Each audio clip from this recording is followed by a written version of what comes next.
Photographs have a universal appeal, and I know how to compose them to draw people in. But what I really like to do is to express ideas with images. In my work, there is often a meaning that goes beyond the initial visual beauty. At first, I was interested in animals alone. I wanted to get eye to eye with them, and I wanted to make my portraits of animals as intimate as possible. I wanted people to see them as individuals. But over time, my vision expanded. I began to look more at the places where these animals occur and at the people who live there too. That was inspired by new ideas from science. I'm a scientist myself, and I use that perspective in my work as a photographer. I think analytically, but in order to make compelling images, I have to see holistically. To me, photography is about finding solutions for communication challenges. When I started working with editors and art directors, I learned to think of myself as a member of a creative team instead of as a solitary talent. At the Geographic, I discovered the power of photography as a visual language. And that's where I practiced the art of storytelling with pictures. Chris Ekstrom, my partner in life and work, is a former staff writer at the Geographic. Together, we combine images and words for our books and for our presentations.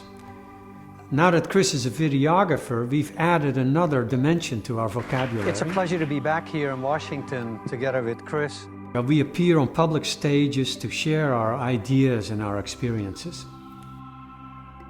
I like creative collaborations.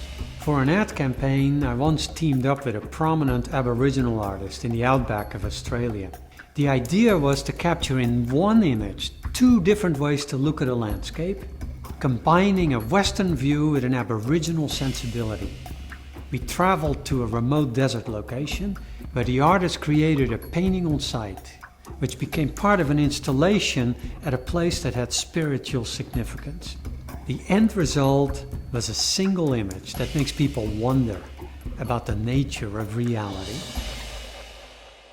A few years ago, I created a whole sequence of images to tell the story of life on Earth from the Big Bang to the present.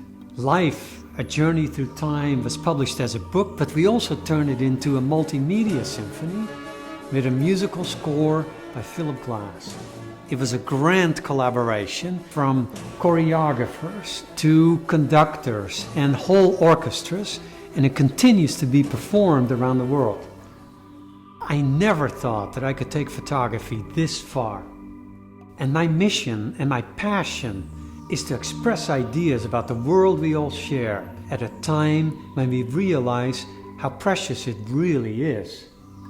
I'm Frans Lanting, and this is my life's work.